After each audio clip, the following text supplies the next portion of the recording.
Welcome back to our segment on history in 5 minutes. Today we'll be focusing on the Harlem Renaissance. First, we'll be going over some background information relating to the Harlem Renaissance, and more specifically, jazz. The Harlem Renaissance occurred during the 1920s into the 1930s. During this time, there was a boom of new cultural ideas, specifically in African American communities. This mostly stemmed from the Great Migration, where African Americans moved from oppressive cities in the South to more liberal and inclusionary cities in the North.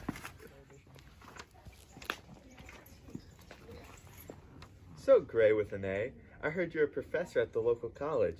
I also heard that you have a PhD in music history. Do you care to tell me anything about jazz during the Harlem Renaissance? I do care, actually.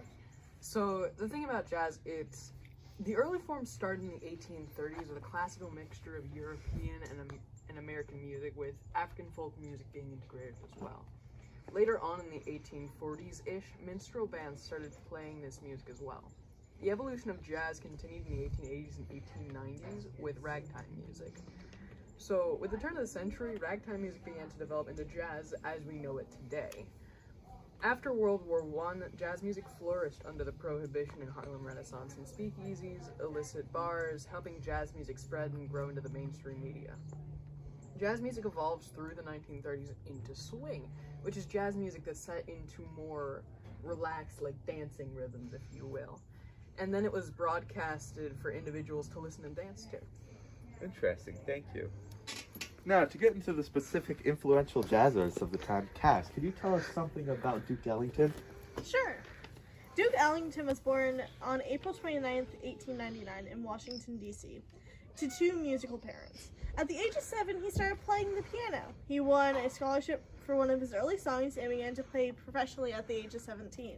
During the 1920s, he mostly played in nightclubs, slowly growing his band, and was always looking for new, unique sounds. His fame rose to the 1940s with his most famous song, Take the A-Train, coming out in 1941. He ended up earning 12 Grammy Awards, 9 of which were when he was alive. At 75, he passed away from lung cancer and pneumonia. His last words being, "Music is how I live, why I live, and how I will be remembered." He was buried in New York City after a very successful career. Thank you very much for that enlightenment on Duke Ellington's life. Now, moving on to Gray, who will be telling us about Louis Armstrong. About Louis Armstrong, he was a huge name during the Harlem Renaissance, especially in jazz. He was born in 1901, August 4th, in New Orleans. He was raised by his mother in a very dangerous neighborhood that was actually called the Battlefield because of how dangerous it was. It was not a great place to be, is my point. He dropped out of school in 5th grade so that he could get a job and to buy his first instrument, which was a cornet, it's essentially a smaller, like, more rounded trumpet, if you know what I'm trying to say. Yeah. If you aren't involved in music, you might not notice the difference, if I'm being honest. Anyways, when he was 11, he was arrested. He was arrested for firing a pistol in the street during a New Year's Eve celebration. Oh, no. Yeah. So when he was arrested, he didn't go to jail. He actually went to a colored waif's home for boys. This was actually how he learned to play the cornet properly. Oh, wow. And he became the leader of the brass band at this home. Upon release, he decided to pursue becoming a professional musician, and he was very sought after on the Mississippi River boats. He was invited to actually join Joseph Mason King Oliver's band.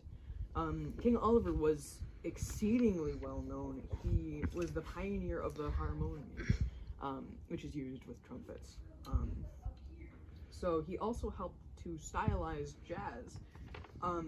He was somewhat of a mentor to Louis Armstrong during that period. And when Armstrong was in this group, he actually took to dating the pianist Lillian. Oh, wow. He took her advice a few years later to be leaving that group, and later ended up making records in Chicago under his own name. Under his influence, jazz was able to shift into more of a solo art form, especially with improvisation and scatting.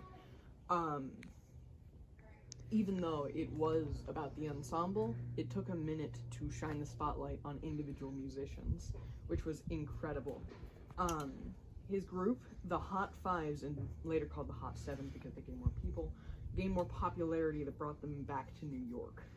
And they didn't stop touring until his death in 1971. Very interesting. Thank you for that in-depth analysis, Gray with an A. Now moving on to Astley, who will be giving us information on the song It Don't Mean a Thing If It Ain't Got That Swing. The song was released on February 2nd, 1931. It introduced the word swing into the popular lexicon, but Ellington originally used it to be Harlem for rhythm. The song lifted Ellington from bandleader to composer and started his rise to fame. There have been many different interpretations of the song, one of which was done by Louis Armstrong. The song supposedly predicted the swing era of jazz. Thank you, Astley, and to all the experts today. We will now have our musicians play a sample of It Don't Mean a Thing If It Ain't Got That Swing to demonstrate what the music of the era was like. Enjoy.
Watching our Harlem Renaissance edition of History in 5 Minutes. That's all for today, folks. Until next time, I'll see you later.